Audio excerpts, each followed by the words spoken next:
Dan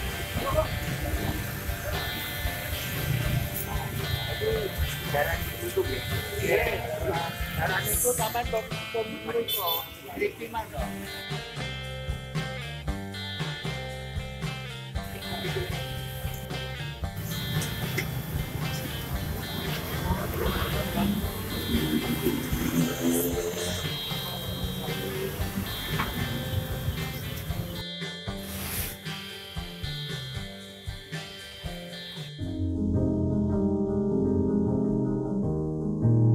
Perkenalkan, nama saya Dimas Gilang Prestasi, saya dari komunitas Berbagi Nasi Blitar.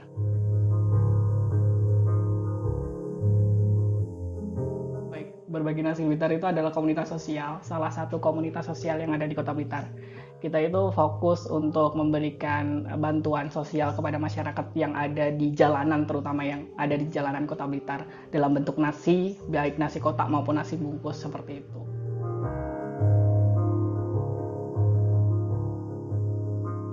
Untuk komunitas ini sebenarnya berdiri tahun 2013.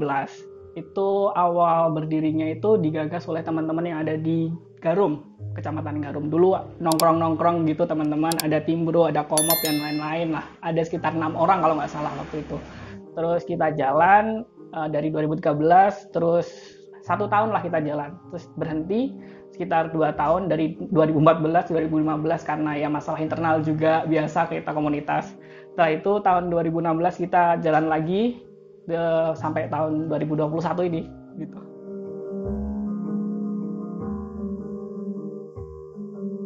Baik, untuk komunitas Berbagi Nasi Blitar ini latar belakangnya karena sebenarnya ini ada di pusatnya, ini ada di Bogor kalau nggak Bandung kalau nggak salah ya. Jadi kita itu hanya cabang dari komunitas yang ada di pusat gitu. Dan kenapa kita awalnya pengen berbagi nasi, kenapa kita buatnya Berbagi Nasi, ya karena kita pengen membuat suatu kebahagiaan, menciptakan suatu kebahagiaan dari sesuatu hal yang kecil. Bayangin aja, dari Rp5.000 kita bisa memberikan senyuman kepada orang lain, kita bisa memberikan, menghilangkan rasa lapar dari orang lain seperti itu. Jadi itulah yang menyebabkan, itulah yang menjadi alasan kenapa kita memilih Berbagi Nasi Blitar untuk menjadi komunitas kita kayak gitu.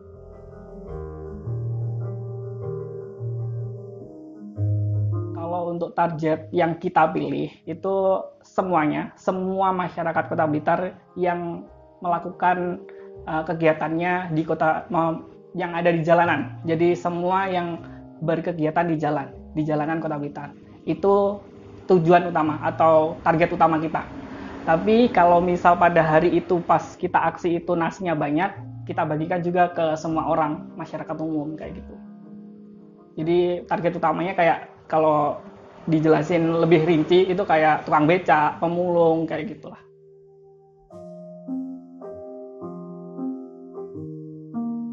Nah, ini nasinya ada dua.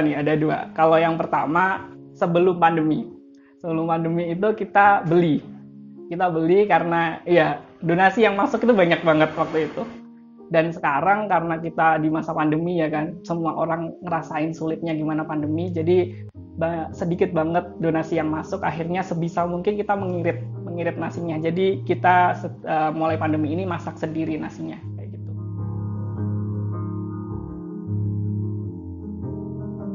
Oke, kalau dari donasinya itu yang pertama kita open donasi via online. Jadi di Instagram, di status-status WhatsApp teman-teman anggota Berbagi Nasi kayak gitu kita sebarkan, kita open donasi gitu. Terus kalau yang berikutnya ada lagi uang kas. Uang kas itu kita ambil dari teman-teman yang kumpul hari itu, yang aksi pada hari itu, kita mintain uang kas seikhlasnya kayak gitu. Itu jadi dua sumber pendanaan dari Berbagi Nasi Blitar.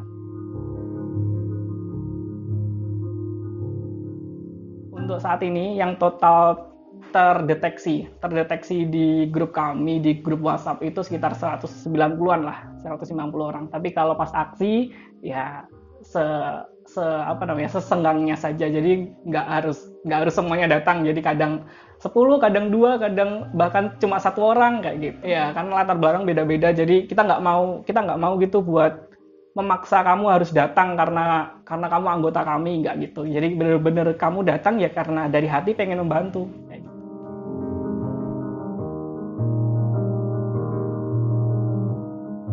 yang utama kita berbagi nasi setiap hari Minggu. Kalau dulu itu sebenarnya kita itu bagi-baginya setiap malam Minggu dari mulai jam 7 malam sampai sekitar jam 10 lah kita baru keliling Kota Blitar. Tapi ya karena lagi-lagi pandemi, kita beralih nih di hari Minggu. Di hari Minggu jam 3 sore. Nah, kita mulainya jam 3 sore. Untuk kegiatan lainnya kita setiap satu tahun sekali di setiap ulang tahun, di anniversary kita di tanggal 1 September itu seringkali kita bagi-bagi ke anak yatim kayak gitu, terus ke panti asuhan. Kalau nggak gitu kita ke panti jompo kayak gitu. Jadi nggak hanya berbagi nasi aja sih, tapi yang reguler, yang utama memang berbagi nasi.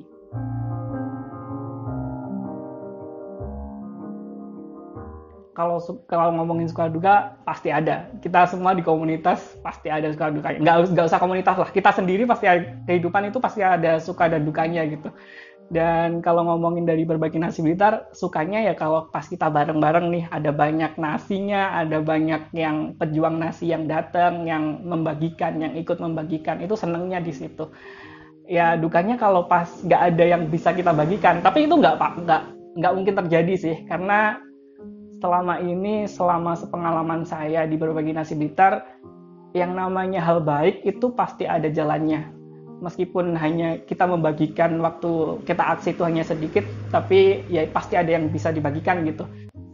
Untuk dukanya lagi, jadi kita itu sudah berbuat semaksimal mungkin, sebisa mungkin kami berbuat untuk memberikan kebaikan lah, untuk memberikan inspirasi ke teman-teman bahwa kita bisa memberikan kebahagiaan ke orang lain, bahwa meskipun hanya dari Rp5.000, meskipun hanya dari sebungkus nasi, tapi ya masih ada juga orang-orang yang mencibir berbagi nasi, isone mek bagi-bagi nasi tok, gak iso liyane, isone mek ngertine sego tok, gak iso ngerti liyane. Ya gitulah sedihnya. Jadi nggak banyak orang yang memahami bahwa ya kita dari berbagi nasi, dari hanya satu bungkus nasi pun kita bisa membahagiakan orang lain gitu.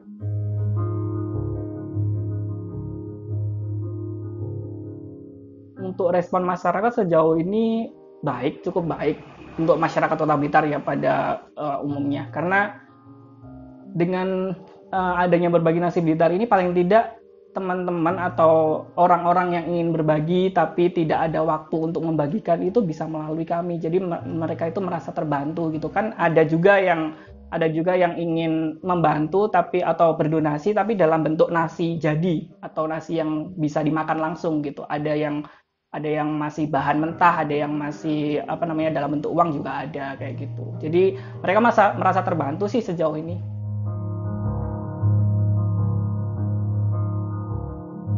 Jadi awal pandemi itu kan takut-takutnya kita itu 1 tahun lah kalau nggak salah, sampai 1 tahun lah kita berhentinya, karena yaitu tadi kita lebih mengutamakan kesehatan teman-teman pejuang nasi.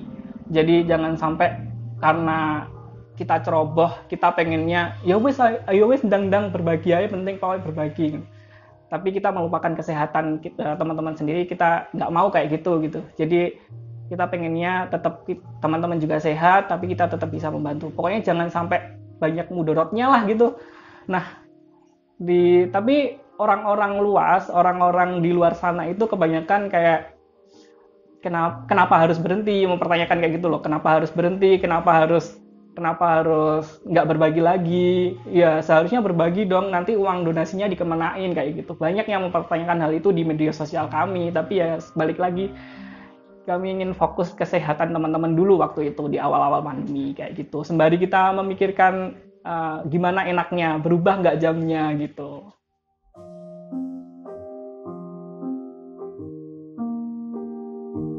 Oke, jadi untuk planning ke depan, sebenarnya planning dari dulu yang belum bisa kesampaian. Kita ingin membuat warung gratis, jadi nanti siapapun bisa datang, siapapun bisa makan di situ, bisa mengenyangkan perut di situ, siapapun boleh datang, tapi ya itu yang belum kesampaian sampai sekarang.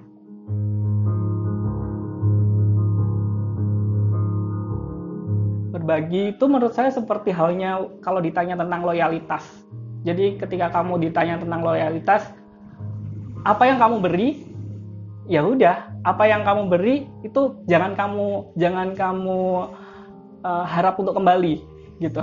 Jadi berbagi itu ya sudah, kamu memberi apapun yang kamu miliki, tapi kamu jangan pernah mengharap itu kembali. Jadi berapapun yang kamu miliki, kasih aja ke orang lain, kasih aja ke orang yang membutuhkan.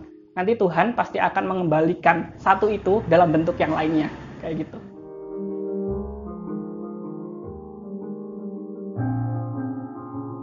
Bagi saya yang penting kita itu membantu. Kita hidup hanya sekali. Saya pernah ngerasain yang namanya mati, kemudian saya diberi kesempatan untuk hidup lagi.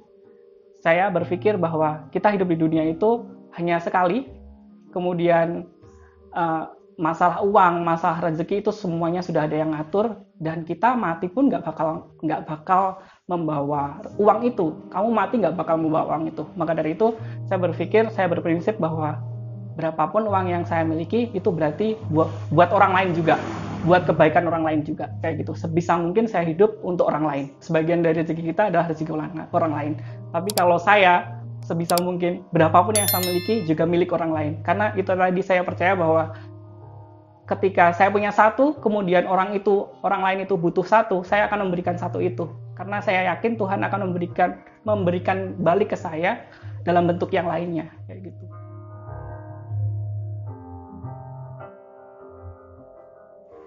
Untuk diri saya sendiri, saya bersyukur saya sudah bisa diberi kesempatan untuk hidup sampai di titik ini. Saya bersyukur bisa membantu banyak orang, dan untuk suatu saat kalau saya lihat video ini lagi, terima kasih kamu sudah bertahan sampai sejauh ini. Semangat. Gimana? Pernah mati. Karena saya patah tulang kaki. Waktu itu kan saya kuliah di UMM. Terus baru 1 semester, kemudian kecelakaan tabrak lari, kemudian saya patah tulang kaki. Sampai nggak sadarnya itu dari mulai katanya itu jam 11 siang sampai sekitar jam 9 malam. Itu sudah, waktu itu yang di jalan itu udah ditutupin sama koran katanya orang-orang. Itu tahun 2016. Tahun 2016 tanggal 16 bulan Oktober jam 11.45 itu terakhir kali saya lihat jam. Terus sejak saat itu saya pikir ya itu, hidup saya itu untuk orang lain. Saya hidup hanya sekali, saya nggak pengen menyombongkan diri bahwa ya wes ini hidup untuk saya sendiri, kayak gitu. Itu sih kalau saya.